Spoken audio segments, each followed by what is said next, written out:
Hey YouTube, this is your boy Joseph Williams, and today I thought I would do a review of the Toro Timemaster versus the Turfmaster. Let's get started. So, as you can see, we have both the Timemaster and the Turfmaster here. So how can you tell the difference between the two? Well, the Turfmaster is the one here. It has the bar around the engine compartment, pretty much goes all the way around the engine, versus the Timemaster, which is considered the residential mower, which does not have that same bar. Now both of these mowers are 30-inch mowers, twin blade. Both of them have the same dual blade system, and both of them are manufactured by the Toro Corporation. And both of them have been decently good mowers. Don't have anything negative to say about any one of the mowers. So from a length perspective, if we're looking at the mower, I can tell you that both of them are about the same length. In terms of width, I can say that both the mowers are probably the same width as well. If you're looking at the mower from the very back, this is the bagger for the commercial Turfmaster. This is the bagger for the residential Timemaster. The bags for the Timemaster is probably a little bit deeper than the Turfmaster. So if I'm giving points, I'll probably give 1 point to the residential Timemaster just for having a deeper bag. So how do you engage the blades for these particular machines? Well, for the Turfmaster, you have to come here, and underneath you pull this over to the right, this lever, and then you pull up on it, and then that engages the blade for the Turfmaster. If we come over here to the residential Timemaster, how do you engage the blade? Where there's this blue knob right here, you pull back on it and you just pull the lever back, boom, and that engages the blade. So from user friendliness of blade engagement, I would probably have to give a point to the residential Toro Timemaster from that perspective. So let's look at the gas tanks on both of these mowers. Which one can hold more fuel? I would probably have to give a point to the commercial Turfmaster. As you can see, this gas tank here is just a little bit bigger than the gas tank over here on the Timemaster.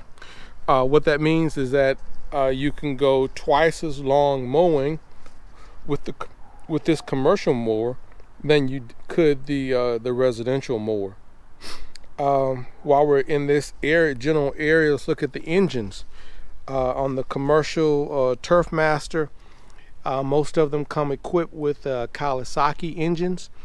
This is the Kawasaki FJ180V. Over here at the residential Timemaster, it simply comes equipped with the residential Briggs & Stratton engine. So obviously this is going to have a little bit more power, a little more spin on the blades.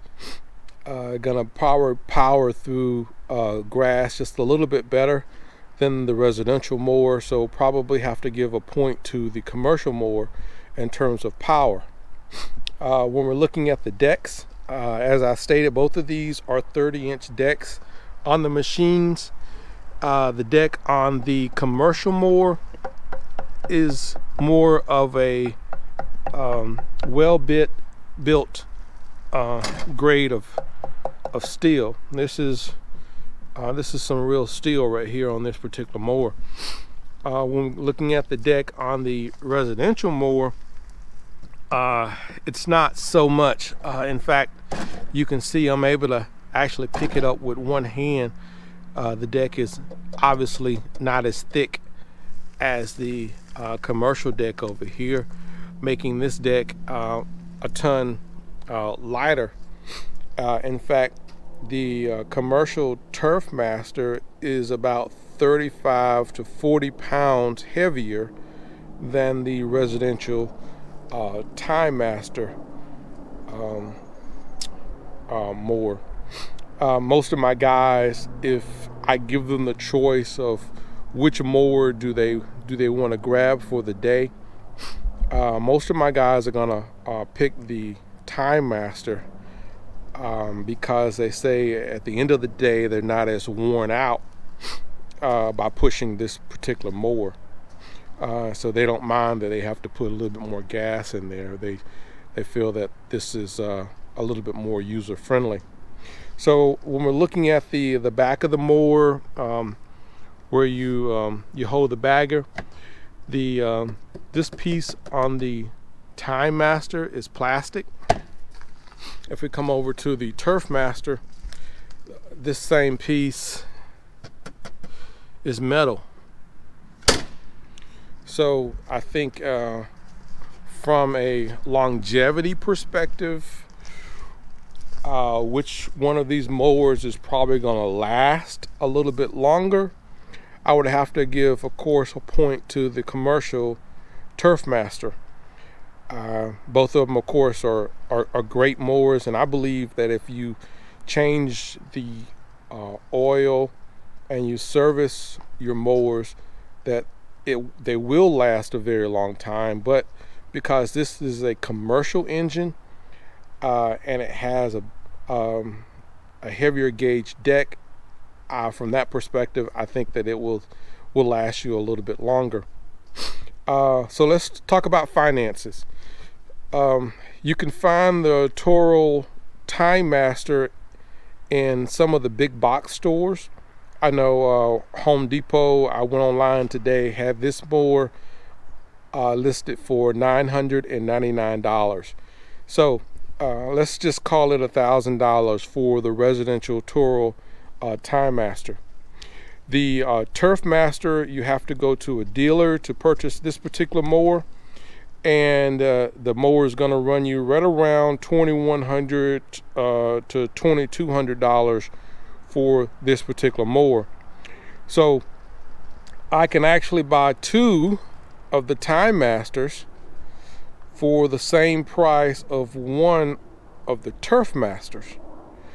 So if I probably had to do it all over again from a financial perspective, what would I do? I would probably have bought two of the Timemasters, just because of the cost savings of the machine and how light the machine is. Both of them have been great mowers. I don't have any complaints with either one of them. I service the machines very often, get the oil changed, I make sure the belts are changed and tightened. But I've just found that from my crew perspective, most of them prefer using the Timemaster versus the Turfmaster. Which one will last the longest at the end of the day? Well, that's a story that's yet to be told. And I will do a follow-up video in maybe about another 30 to 60 days, and we'll see in terms of which one of the machines has fared the best. But from my perspective, the Toro Timemaster wins the battle against the Turfmaster. But hey, leave your comments down below and let me know what your opinion is. Which one is the better, the Toro Timemaster or the Turfmaster? All right, I'll talk to you later.